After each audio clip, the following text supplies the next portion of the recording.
Bank ಎಕ್ಸಾಮ್‌ನಲ್ಲಿ ಭಾಳಷ್ಟು students ಏನು ಮಾಡ್ತಾರಂತಂದರೆ 3 years ಆಗಿರುತ್ತೆ, ಒಬ್ಬೊಬ್ಬರಿಗೆ 4 ಇಯರ್ಸ್ ಆಗಿರುತ್ತೆ. ಪ್ರಿಲಿಮ್ಸ್ ಕೂಡ ಅವ್ರಿಗೆ ಕ್ಲಿಯರ್ ಮಾಡೋಕ್ಕಾಗಿರಲ್ಲ.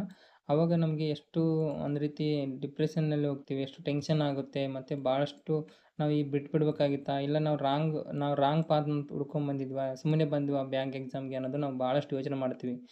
ಆದರೆ ನಾವು ಯಾವ ರೀತಿ ಸ್ಟ್ರಾಟಜಿ ಫಾಲೋ ಮಾಡ್ತಾ ಇದ್ದೀವಿ, ನಾವು ಯಾವ ರೀತಿ ಪ್ರಿಪ್ರೇಷನ್ ಮಾಡ್ತಾ ಇದೀವಿ ಅಂತ ಯಾರು ಯೋಚನೆ ಮಾಡಲ್ಲ. ಇಷ್ಟು ವರ್ಷ ಆಯಿತು ನಾ ಇಲ್ಲಿ ಬಂದು ನಾನು ವರ್ಕ್ ಮಾಡ್ತಿದ್ದೀನಿ. ಆದರೆ ನನ್ನ ಪ್ರಿಲಿಮ್ಸ್ ಕೂಡ ಆಗ್ತಾ ಇಲ್ಲ ಅಂತ ಯೋಚನೆ ಮಾಡ್ತಿದ್ದೀರಾ? ಆದರೆ ಈ ವಿಡಿಯೋ ನಿಮ್ಗಂತಾನೆ. ನೀವು ಈ ವಿಡಿಯೋನ ಪೂರ್ತಿಯಾಗಿ ನೋಡಿ. ನಿಮಗೆ ಒಂದು ಕ್ಲಾರಿಟಿ ಬರುತ್ತೆ ಯಾವ ಥರ ನಾನು ಯಾಕೆ ನನ್ನ ಪ್ರಿಲಿಮ್ಸ್ ಕ್ಲಿಯರ್ ಆಗ್ತಿಲ್ಲ? ಯಾವ ಕ್ವ ಈ ಈ ಈ ಮಿಸ್ಟೇಕಲ್ಲಿ ಯಾವುದಾದ್ರೂ ನಿಮಗೆ ಅಪ್ಲೈ ಆಗ್ತಿದೆಯಾ? ಅದನ್ನು ನೀವು ಕರೆಕ್ಟಾಗಿ ಸ್ಟಡಿ ಮಾಡಿ. ಆಮೇಲೆ ನಿಮಗೆ ಯಾವುದೇ ರೀತಿ ಪ್ರಿಲಿಮ್ಸ್‌ನಲ್ಲಿ ನೀವು ಸ್ಕೋರ್ ಮಾಡೋಕ್ಕೆ ಮತ್ತು ನೀವು ಸೆಲೆಕ್ಟ್ ಆಗೋಕ್ಕೆ ಕೂಡ ಇದು ಹೆಲ್ಪ್ ಮಾಡುತ್ತೆ. ಮೊದಲನೇದಾಗಿ ನಾವು ಕ್ಲಾಸ್ ಹೆಚ್ಚು ನೋಡೋದು, ಪ್ರಾಕ್ಟೀಸ್ ಕಡಿಮೆ ಮಾಡ್ತೀವಿ. ನಾನು ಯಾವಾಗಲೂ ಹೇಳ್ತಿರ್ತೀನಿ, ಯಾಕಂದರೆ ಈ ಕ್ಲಾಸಲ್ಲಿ ನಾವು ವಿಡಿಯೋಗಳನ್ನು ನೋಡ್ತಾ ಕೂಡ್ತೀವಿ. ಲ್ಯಾಪ್ಟಾಪಲ್ಲಾಗಿರಲಿ, ಮೊಬೈಲ್ನಲ್ಲಾಗಿರಲಿ ವಿಡಿಯೋ ಚೆನ್ನಾಗಿ ನೋಡ್ತಾ ಇರ್ತೀವಿ. ಆದರೆ ಪ್ರಾಕ್ಟೀಸ್ ಮಾಡಲ್ಲ. ನಾವು ಅನ್ಕೊಂಡ್ಬಿಡ್ತೀವಿ ಈಗ ನೋಡ್ತಾ ಇರ್ತೀವಿ ರೀಸನಿಂಗಲ್ಲಿ, ಈ ಥರನಾ? ಹೌದು, ನನಗೆ ಈಸಿ ಅನ್ನಿಸ್ತಿದೆ, ನನಗೆ ಬರುತ್ತೆ ಅಂತ ನಾವು ಅನ್ಕೊತೀವಿ. ಆದರೆ ನಾವು ಅದನ್ನು ಪ್ರಾಕ್ಟೀಸ್ ಮಾಡುವಾಗಲೇ ನಮಗೆ ಆ ಮೈಂಡಲ್ಲಿ ಅದು ಬರುತ್ತಿದೆಯಾ ಕರೆಕ್ಟಾಗಿ? ನಾನು ಬಿಡಿಸ್ಬೇಕಾದ್ರೆ ಅದು ಆನ್ಸರಿಗೆ ಕರೆಕ್ಟಾಗಿ ಆನ್ಸರು ಅಂದರೆ ಅಲ್ಲಿ ಕ್ಲಿಕ್ ಆಗ್ತಿದೆಯಾ ಮೈಂಡಲ್ಲಿ ಅನ್ನೋದು ನಮ್ಗೆ ಇಂಪಾರ್ಟೆಂಟ್ ಆಗಿರುತ್ತೆ. ಅದಕ್ಕೆ ನಾವು ಜಸ್ಟ್ ಕ್ಲಾಸ್ ನೋಡೋದ್ರಿಂದ ಯಾವುದೇ ರೀತಿ ನಮಗೆ ಪರಿಣಾಮ ಬೀಳಲ್ಲ.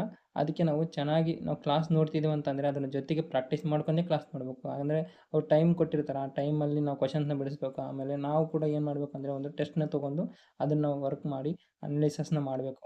ಭಾಳಷ್ಟು ಜನರು ಜಸ್ಟ್ ಟೆಸ್ಟ್ ತೊಗೊತಾರೆ ಮತ್ತು ಅದ್ರ ಜೊತೆ ವರ್ಕ್ ಮಾಡ್ತಾರೆ, ಅನಲೈಸಸ್ ಮಾಡ್ತಾರೆ. ಅವರು ಕೂಡ ಎಷ್ಟೋ ಜನರು ಎಕ್ಸಾಮಲ್ಲಿ, ಯಾಕಂದರೆ ಟೈಮ್ ಸೆನ್ಸ್ ಗೊತ್ತಿರುತ್ತೆ. ಎಕ್ಸಾಮಲ್ಲಿ ಯಾವ ಥರ ಟೈಮ್ ನಡೀತೆ ಅದು ಡೈರೆಕ್ಟ್ ಸೆಕೆಂಡ್ ಟೆಸ್ಟ್ ಥರ, ಅಂದರೆ ಮಾಕ್ ಟೆಸ್ಟ್ ಥರನೇ ಎಕ್ಸಾಮ್ ಇರುತ್ತಲ್ವಾ? ಅದು ಬರೇ ನಾವು ಮಾಕ್ ಟೆಸ್ಟ್ ಬರ್ಕೊಂಡು ಅನಲೈಸಸ್ ಮಾಡ್ಕೊಂಡು ಅಲ್ಲೇ ಕಲಿತಾನೆ ನಾವು ಬೇಸಿಕ್ ಕಂಪ್ಲೀಟ್ ಮಾಡಿ ಅವರು ವರ್ಕ್ ಮಾಡ್ತಾ ಇರ್ತಾರೆ. ಅದರಲ್ಲಿ ಕೂಡ ಅವರು ಪ್ರಿಲಿಮ್ಸ್ ಪಾಸ್ ಆಗ್ತಾ ಇರ್ತಾರೆ.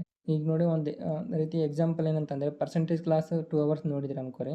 ಆದ್ರೆ ಪರ್ಸೆಂಟೇಜ್ ಕ್ವೆಷನ್ಸ್ ಪ್ರಾಕ್ಟೀಸ್ ಮಾಡಿಲ್ಲ. ಅಂದರೆ ಇದನ್ನು ಕ್ಲಾಸ್ ನೋಡಿದ್ರೆ ಆದರೆ ಪ್ರಾಕ್ಟೀಸ್ ಮಾಡಿಲ್ಲ. ಸುಮ್ಮನೆ ನೋಡಿದ್ರೆ ಅಷ್ಟೇ, ಕಾನ್ಸೆಪ್ಟ್ ಗೊತ್ತಿರುತ್ತೆ, ಆದರೆ ಸ್ಪೀಡ್ ಅಪ್ಲಿಕೇಬಲ್ ಬರೋದಿಲ್ಲ. ಎಲ್ಲಿ ಯಾವ ಥರ ಅಪ್ಲೈ ಮಾಡಬೇಕು, ಯಾವ ಥರ ಕ್ವೆಷನ್ ಅಪ್ಲೈ ಆಗುತ್ತೆ ಅನ್ನೋದು ಮೇನ್ ಇಂಪಾರ್ಟೆಂಟ್ ಆಗಿರುತ್ತೆ. ನೋಡಿ, ಇಲ್ಲಿ watching not equal to preparation. ನಾವು ಜಸ್ಟ್ ಕ್ಲಾಸ್ ನೋಡೋದ್ರಿಂದ ನಮ್ಮ ಪ್ರಿಪ್ರೇಷನ್‌ಗೆ ಒಂದು ದಾರಿ ಅಂತ ಅಲ್ಲ. ಇದನ್ನ ಮಾಡಿದ ತಕ್ಷಣ ನಮಗೆ ಮೇನ್ ಇಂಪಾರ್ಟೆಂಟ್ ಏನಂದರೆ ಒಂದು ರೀತಿ ಚೆನ್ನಾಗಿ ಪ್ರಾಕ್ಟೀಸ್ ಮಾಡಬೇಕು ಮತ್ತು ಅದನ್ನು ತಿಳ್ಕೋಬೇಕು. ಕಾನ್ಸೆಪ್ಟ್‌ನ ತಿಳ್ಕೊಂಡ ಮೇಲೆನೇ ನಾವು ಪ್ರಾಕ್ಟೀಸ್ ಮಾಡಬೇಕು. ಇಲ್ಲ ನೀವು ಟೆಸ್ಟ್ ಬರಿಬೋದು ಪ್ರಾಕ್ಟೀಸ್ ಅಂತಂದರೆ. ನೀವು ಮೇನಾಗಿ ಪ್ರಾಕ್ಟೀಸ್ ಅಂತಂದ್ರೆ ಏನಂತಂದರೆ ಆ ಟೆಸ್ಟ್ ಬರಿಬೇಕು ಮತ್ತು ಯಾವ ಕ್ವೆಷನ್ ನೀವು ಮಾಡಿರ್ತೀರಲ್ವಾ, ಇನ್ನೊಂದು ಸರಿ ಕ್ಲಾಸಲ್ಲಿ ಕೇಳಿರ್ತೀರಲ್ಲ, ಆ ಕ್ವೆಷನ್ಸ್‌ನ ಮತ್ತೊಂದು ಸರಿ ಬಿಡಿಸ್ಬೇಕು. ಅದು ಬಿಡಿಸೋದು ಮತ್ತು ಅದೇ ರಿಲೇಟೆಡ್ ಈಗ ಒಂದು ಪರ್ಸೆಂಟೇಜ್ ಕ್ವೆಷನ್ಸ್ ಇದೆ ಅನ್ಕೋರಿ, ಇಲ್ಲ ಟೈಮ್ ಆ್ಯಂಡ್ ವರ್ಕ್ ಕ್ವೆಷನ್ಸ್ ಇದೆ ಅನ್ಕೋರಿ, ಅಂದರೆ ಆ ಟಾಪಿಕ್ ಇದೆ ಅನ್ಕೋರಿ. ಆ ಟಾಪಿಕಿಂದನೇ ಹಿಡಿದು ನೀವು ಮತ್ತೆ ಬೇರೆ ಕ್ವೆಷನ್ಸ್‌ನ ಬಿಡಿಸ್ಬೇಕು. ಅದೇ ಟಾಪಿಕಿಂದನೇ ಬೇರೆ ಕ್ವೆಷನ್ ತೊಗೊಂಡು ಬಿಡಿಸ್ಬೇಕು. ಅದನ್ನು ನಾವು ಪ್ರಾಕ್ಟೀಸ್ ಅಂತ ಕರಿತೀವಿ. ಮತ್ತೇನಂತಂದರೆ ಮಾರ್ಕ್ ಮಾರ್ಕ್ ಬರಿತಿದ್ದೀರಿ, ಆದರೆ ಅನಲೈಸಿಸ್ ಮಾಡಲ್ಲ. ನೀವು ಮಾರ್ಕ್ ಟೆಸ್ಟ್ ಬರಿತಿರ್ತೀರ, ಆದರೆ ಅನಲೈಸಸ್ಸು ಮಾಡಲ್ಲ ನೀವು. ಅನಲೈಸಿಸ್ ಮಾಡಲ್ಲ. ಭಾಳಷ್ಟು ಜನರಿಗೆ ಬೋರ್ ಆಗುತ್ತೆ. ಯಾಕಂದರೆ ಇಂಟ್ರೆಸ್ಟೇ ಬರಲ್ಲ. ಒಂದು ಎಕ್ಸಾಮ್ ಬರಿತೀನಿ, 10 ಬಂತು, 20 ಬಂತಾ ಸಾಕು, ನನಗೆ ಸಾಕು ಅಂತೇಳಿ ಮತ್ತೆ ಎದ್ದು ಹೋಗ್ಬಿಡೋದು. ನಾವು ಮಾರ್ಕ್ ಅನಲೈಸಿಸ್ ಮಾಡೋದೇ ಇಲ್ಲ. ಮೇನಾಗಿ ಇರೋದೇ ನಮಗೆ ಇಂಪ್ರೂವ್ಮೆಂಟ್ ಮಾಡ್ಕೊಳ್ಳೋಕೆ ಇಂಪಾರ್ಟೆಂಟ್ ಇರೋದೇ ನಮಗೆ ಮಾರ್ಕ್ ಅನಲೈಸಿಸ್ಸು. ನಾವು ಮಾರ್ಕ್ ಅನಲೈಸಿಸ್ ಹೇಗೆ ಮಾಡ್ಬೇಕು ಅನ್ನೋದನ್ನು ನಾನು ವೀಡಿಯೋ ಮಾಡಿದ್ದೀನಿ, ನೀವು ನೋಡ್ಬೋದು. ನನ್ನ ಚಾನಲ್‌ನ ಚೆಕ್ ಮಾಡಿ. ಮತ್ತು ನೀವು ಈಗ ನಿಮಗೆ ಮಿಸ್ಟೇಕೇ ತಿಳಿದಿಲ್ಲ ನೀವು ಅಂತಂದರೆ, ಮತ್ತು ನೀವು ಮುಂದೆ ಯಾವ ಥರ ಸ್ಕೋರ್ ಮಾಡ್ಬೇಕು ಅನ್ನೋದು, ಎಲ್ಲಿ ನಾನು ತಪ್ಪು ಮಾಡಿದೆ ಅನ್ನೋದು ನಿಮ್ಗೆ ಗೊತ್ತಾಗಲ್ಲ. ಅದಕ್ಕೆ ಹೇಳ್ತಿರೋದು, ಮಾರ್ಕ್ ಟೆಸ್ಟು ಅನಲೈಸಿಸ್ ಮಾಡಬೇಕು ಮತ್ತು ಮಿಸ್ಟೇಕ್ ಐಡೆಂಟಿಫೈ ಮಾಡ್ಕೋಬೇಕು. ಮತ್ತು ನೀವು ಅದನ್ನು ಪ್ರಾಕ್ಟೀಸ್ ಮಾಡಬೇಕು, ಏನು ತಪ್ಪಾಯ್ತು ಅನ್ನೋದು. ಆಮೇಲೆ ನಿಮಗೆ ರೀಟೆಸ್ಟ್ ತೊಗೋಬೋದು. ಬೇರೆ ಟೆಸ್ಟ್ ತೊಗೊಂಡು ನಿಮ್ಗೆ ವರ್ಕ್ ಮಾಡ್ಬೋದು. ಇಲ್ಲ ಅದೇ ಟೆಸ್ಟ್‌ನ ಇನ್ನೊಂದು ಸಾರಿ ವರ್ಕ್ ಮಾಡ್ಬೋದು. ಪ್ರತಿ ಮಾರ್ಕ್‌ನಲ್ಲಿ ಒಂದು 3 ಕ್ವೆಷನ್ಸ್ ಯಾವ ಥರ ನಾವು ತಿಳ್ಕೋಬೇಕು. ಒಂದು ಮಾರ್ಕ್ ಟೆಸ್ಟ್ ಬರೀತಿದ್ದಾರೆ ಅಂತಂದರೆ, ನಾನು ಯಾಕೆ ರಾಂಗ್ ಮಾಡಿದೆ ಅಂದಮೇಲೆ ಒಂದೇ ಕ್ವೆಷನ್ ಗೊತ್ತಾಗ್ಬಿಡುತ್ತೆ. ನಾನು ಅದ್ರ ರಾಂಗನ್ನು ಸರಿ ಮಾಡ್ಕೋಬೇಕು ಅನ್ನೋದು. ಯಾವ ಕ್ವೆಷನ್ ನನಗೆ ಗೊತ್ತಿದ್ರೂ ಬಿಡಬೇಕಾಯ್ತು. ಅಂದರೆ ಇಲ್ಲಿ ಏನು ಇಂಪಾರ್ಟೆಂಟು, ಗೊತ್ತಿದ್ರೂ ಬಿಡ್ಬೇಕಂತಂದರೆ ನಾವು ಸಿಲ್ಲಿ ಮಿಸ್ಟೇಕ್ ಮಾಡ್ತಿದ್ವಿ. ಇನ್ನೊಂದು ಟೆಸ್ಟಲ್ಲಿ ಏನು ಮಾಡ್ಬೇಕು, ನಾವು ಅದನ್ನು ರಿಕವರ್ ಮಾಡ್ಕೋಬೇಕು. ತಪ್ಪು ಮಾಡದೇ ಇರೋ ಥರ ವರ್ಕ್ ಮಾಡ್ಬೇಕು ಅನ್ನೋದು. ಯಾವ ಸೆಕ್ಷನಲ್ಲಿ ಟೈಮ್ ಹೆಚ್ಚಾಯಿತು, ನಾನು ಅಂದರೆ ಕಾನ್ಸೆಪ್ಟ್ ಇಂಪಾರ್ಟೆಂಟ್ ಆಗಿರುತ್ತೆ. ನಮ್ಗೆ ಕಾನ್ಸೆಪ್ಟು ಮತ್ತು ನಮಗೆ ಯಾವ ರೀತಿ ಪ್ರಾಕ್ಟೀಸ್ ಮಾಡ್ತಿರಲ್ವೋ ಅದು ಇಲ್ಲಿ ಸೆಕ್ಷನ್ನಲ್ಲಿ ಯಾಕೆ ನಮಗೆ ಜಾಸ್ತಿ ಟೈಮ್ ತೊಗೊತಿದೆ ಅನ್ನೋದು, ಮತ್ತು ಡೈಲಿ ನಾವು ಎಷ್ಟು ವರ್ಕ್ ಮಾಡ್ತೀವಿ ಅನ್ನೋದು ನಮಗೆ ಗೊತ್ತಾಗಬೇಕು. ಸೇಮ್ ಮಿಸ್ಟೇಕ್ಸ್ ರಿಪೀಟ್ ಆಗ್ತಿದೆ ಅಂದರೆ ಈಗ ಕ್ವೆಷನ್ ರಾಂಗ್ ಆಯಿತು, ಆನ್ಸರ್ ನೋಡಿದ್ರಿ, ಆಯಿತು, ಓಕೆ, ಅಷ್ಟೇ. ನೆಕ್ಸ್ಟ್ ಮಾರ್ಕ್‌ನಲ್ಲಿ ಅದೇ ಟೈಪ್ ಮತ್ತೆ ರಾಂಗ್, ಮತ್ತೆ ಅಷ್ಟೇ. ಇದು ಲರ್ನಿಂಗ್ ಅಲ್ಲ. ಯಾಕಂದರೆ ನಾವು ಜಸ್ಟ್ ಕ್ವೆಷನ್ ನೋಡ್ತೀವಿ, ಆಯಿತು ಇದು ಆನ್ಸರ್ ಇದೇನಾ ಅಂತೇಳಿ ಅರ್ಥ ಮಾಡ್ಕೊತೀವಿ ಮತ್ತು ಬಿಟ್ಬಿಡ್ತೀವಿ.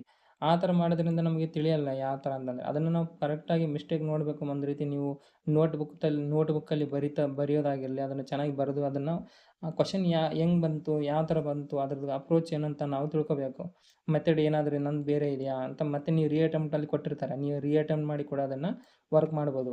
ಮತ್ತು ನೀವು ಒಂದು 7 ಡೇಸ್ ಆದಮೇಲೆ ಏನಾದರೂ ಅದು ಇಂಪಾರ್ಟೆಂಟ್ ಆಗಿತ್ತು ಅಂತಂದರೆ ನೀವು ಆ ಕ್ವಷನ್ನ ಮತ್ತೆ ಸಾಲ್ವ್ ಮಾಡಿ ನೋಡ್ಬೇಕು ನೀವು. ಸಿಲೆಬಸ್ ಕಂಪ್ಲೀಟ್ ಮಾಡೋದರಲ್ಲಿ ಫೋಕಸ್ ಮಾಡೋದು. ಒಂದು 3 ಇಯರ್ಸ್ ಪ್ರಿಪ್ರೇಷನ್ ಮಾಡಿದರೂ ಕೆಲವರು ಇನ್ನೂ ಈ ಚಾಪ್ಟರ್ ಮುಗಿದಿದೆ ಮತ್ತು ಮೇಲೆ ಮಾರ್ಕ್ ಬರಿತೀನಿ ಅಂತಾರೆ. ಈ ಚಾಪ್ಟರ್ ಮುಗಿದ ಮೇಲೆ ನಾನು ಬರಿತೀನಿ, ಆ ಚಾಪ್ಟರ್ ಮುಗಿದ ಮೇಲೆ ನಾನು ಬರಿತೀನಿ ಅನ್ನೋದು. ಅಂದರೆ ಒಂದು 3 ಇಯರ್ಸ್ ಆಗಿರುತ್ತೆ, 2 ಇಯರ್ಸ್ ಆಗಿರುತ್ತೆ. ಆದರೂ ಕೂಡ ಅವರು ಇನ್ನೂ ನಾನು ಬೇಸಿಕ್ ಕಂಪ್ಲೀಟ್ ಮಾಡ್ತೀನಿ, ಇವತ್ತು ನನಗೆ ಇದು ನೆನಪೋಗಿದೆ, ಇನ್ನೊಂದು ಸರಿ ರಿವಿಷನ್ ಮಾಡ್ತೀನಿ ಅಂತ ಕೂಡ್ತಾರೆ. ಹೌದು, ರಿವಿಷನ್ ಮಾಡ್ಕೋಬೇಕು. ಆದರೆ ನಾನು ಆದರೆ ಟೆಸ್ಟ್ ಬರೀದೆ ಕೂತ್ಕೊಳ್ಳೋದು ನಮ್ಮದು ತಪ್ಪು. ಮಾರ್ಕ್ ಟೆಸ್ಟ್ ಬರೀತಾನೆ ನಾವು ಅದನ್ನು ರಿವಿಷನ್ ಮಾಡ್ಕೊಂಡು ಹೋಗಬೇಕು. ರೀಬ್ಯಾಕ್ ಮೆಥಡ್ ಅಂತ ಕರಿತೀವಿ. ನಾನು ರೀಬ್ಯಾಕ್ ಯಾವ ಥರ ಮಾಡ್ಬೇಕು ಅನ್ನೋದು ಕೂಡ ಒಂದು ವೀಡಿಯೋ ಮಾಡಿ ತಿಳಿಸ್ತೀನಿ ನಿಮಗೆ.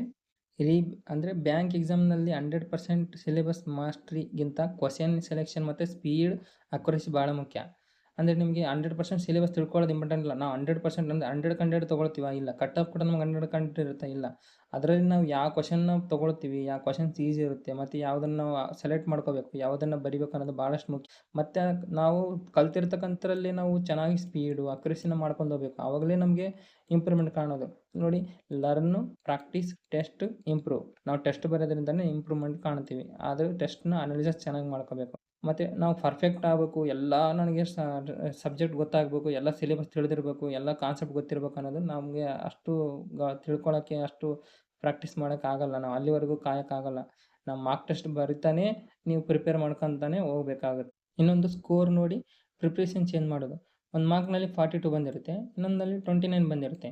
ಇದು ನಾವು ಆ ಥರ ಯೋಚನೆ ಮಾಡಬಾರ್ದು. 42 ಬಂದಿದೆ ಅಂದರೆ ಈಗ ಬ್ಯಾಂಕ್ ಎಕ್ಸಾಮು ಒಂದು ಡೇನಲ್ಲಿ 4 ಶಿಫ್ಟ್ ನಡೆಯುತ್ತೆ. ಒಂದರಲ್ಲಿ ಈಸಿ ಇರುತ್ತೆ, ಒಂದರಲ್ಲಿ ಟಫ್ ಇರುತ್ತೆ. ಅಲ್ಲಿ ನಮಗೆ ನಾರ್ಮಲೈಜೇಷನ್ ಆಗುತ್ತೆ. ಅಲ್ಲಿ ನಮಗೆ ನಾವು ಟಫ್ ಇದ್ದರೂ ಕೂಡ ಒಂದು 10 ಬರೆದ್ರು ಅಲ್ಲಿ ಮಾರ್ಕ್ಸ್ ಕೊಡ್ತಾರೆ ನಮಗೆ 2 ಅಂತೇಳಿ, 12 ಅಂತೇಳಿ. ಯಾಕಂದರೆ ನಮಗೆ ಟಫ್ ಬಂದಿರುತ್ತಲ್ವ, ಆ ಥರ ಎಲ್ಲ ನಾರ್ಮಲೈಜೇಷನ್ ಮಾಡ್ತಾರೆ.